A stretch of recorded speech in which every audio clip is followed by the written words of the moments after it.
Since the announcement of GST, the luxury car segment has been one of the worst hit, and they had been raising the concern for the same for quite some time. Today at the ET Auto Big Bite Show, I'm joined by Mr. Martin Schwenk, Managing Director and CEO of Mercedes-Benz, which is the leading car seller in luxury segment. Welcome to ET Auto, Martin.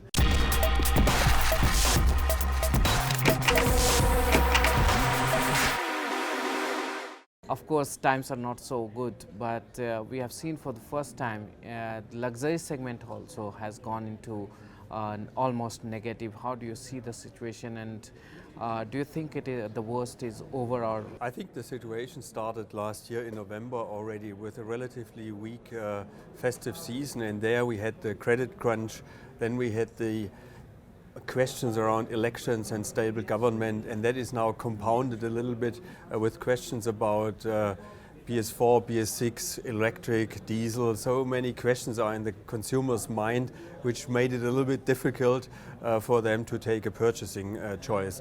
So I think we have had a lot of deferred purchases. We still got a lot of inquiries, I have to say, and the customers still come to our showrooms and they're interested in our cars. Nevertheless, it took them and takes them time to decide. If you ask me now, I think we will see slowly but surely an uptick. Yeah? You have come to India at a time which is probably not the best time.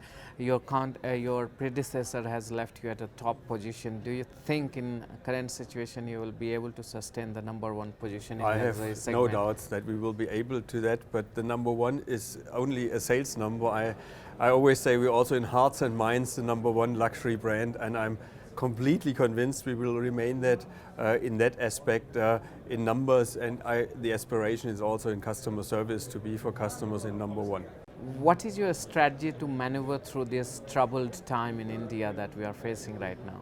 I think very early in the year already we did take a little bit of a careful stance into the outlook. We adjusted our expectations to some extent already after Q1 when we saw things are maybe a little slower than what we had hoped for. So we looked into that, adjusted production volume and managed inventories. Inventory also on dealer sides in order to make sure that we can come through that phase even stronger at the end. On the other end, we also looked into our product launches. We were a little bit slower on those, and now from October onwards we'll again launch more aggressively new models.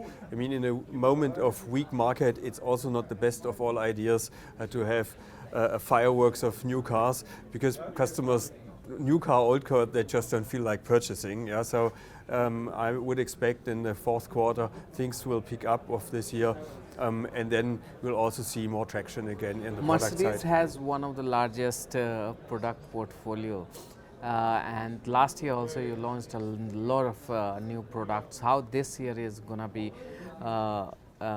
because of the market situation? You said it's not wise to launch so many products. Yeah, I mean, we started the year, for example, with the V-Class, where we had opened a new segment with the luxury MPVs, and I see now others following suit. So we opened there a new segment and we expanded our product portfolio to something like 24 different models now.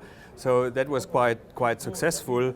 I think, but now we took it a little bit slower also to manage inventories and our own expectations. Yeah, so. How do you look at Indian market? India has been one of the emerging markets where multinational companies were very keen to investment. Do you think the current situation has made people think a bit before investing in India? And what is the stand of Mercedes-Benz when it comes to investment? I don't think the short-term issues or challenges we are going through as an industry in India changes anything in mid or long-term plans. Yeah? I mean, for example, we have continued investing in our network. Yeah? So we have opened quite a few new dealerships. We have added service points, workshops. We invest into upgradation of dealerships. So there's a lot of confidence from us. And also when I talk to our headquarters, there's a strong confidence that the story itself is intact. I mean, it's always possible that a year is maybe weaker than the other ones, but I'm very positive and expect that from next year onwards we will see substantial growth coming back in our area. What is your guidance for Mercedes-Benz for this year in terms of volume? I mean, we'll have to see how the festive season goes, quite frankly. Yeah. So it depends very much how the next 2-3 months go. It will be not easy to achieve last year's volume. I mean, talk calendar year. Let's see how that goes. How do you see BS6 impact? Do you think that will encourage pre-buying in the next few months?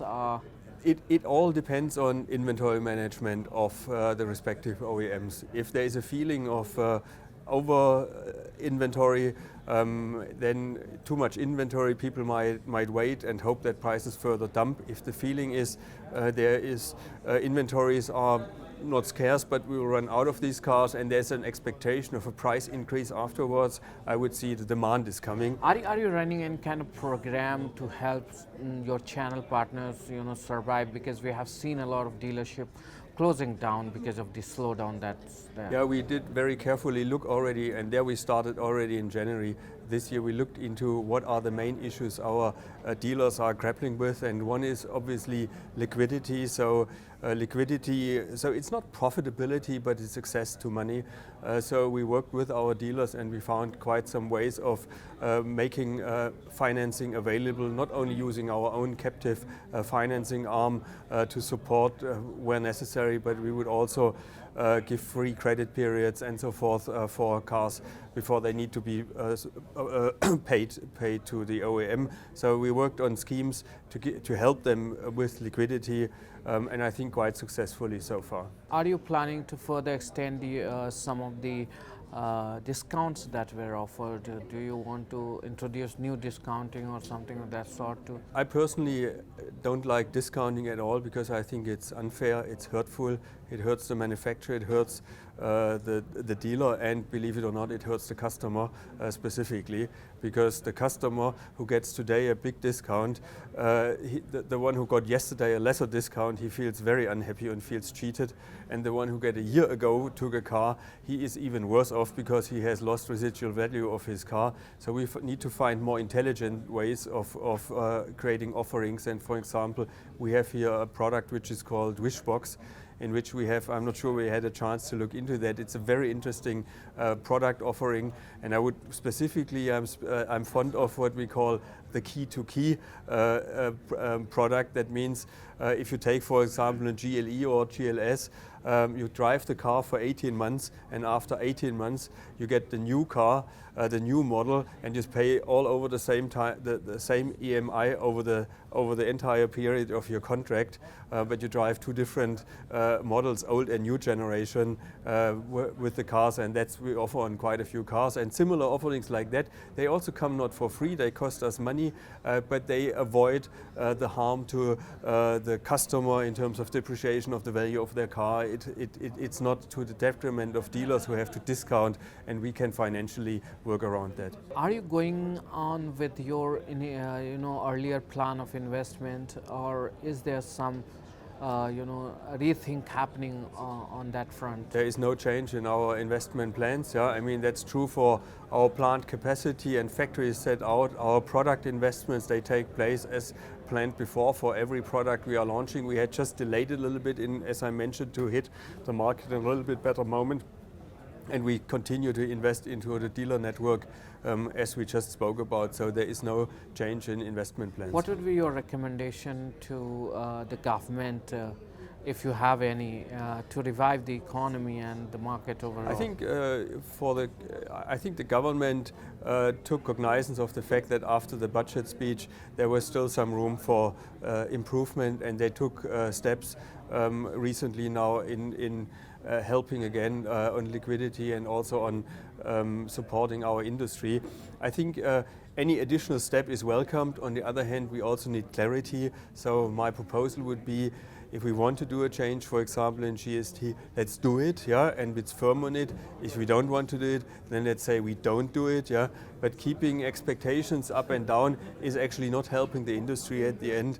I would say stable policies are always an advantage, and it helps us as the companies then to find our ways. As the status remains unclear, do you think any chance of industry moving to green anytime soon? To what? To? Industry moving to green anytime soon? Green means what? Yeah, I mean in positive. Okay. I mean, I think clear framework will always help. Yeah, if it's not so clear, we will still find our way. I mean, in the face of weaker industry, it's usually the strong ones who prevail. Yeah, and I consider ourselves, our brand and our products as the strong ones. So I'm absolutely convinced we'll get through that phase and be at least as strong as today and probably stronger. Your two rivals, German rivals, have jumped into electric bandwagon or electric vehicles that have plans to roll out. How are you preparing for that? We are a manufacturer who has a big global portfolio in preparation, and we assessing together with our central functions which cars we should bring at one point in time to India. So we'll definitely also make a move, but when we want to make one, I will not disclose now, and when we do it, we'll do it properly. I mean, I'm not so much for doing announcements and it takes months or whatever till actually you deliver, so I rather want to announce and deliver. Thank you so much, Martin, for talking to you. My pleasure. Thank you very much. Yeah. Thank you.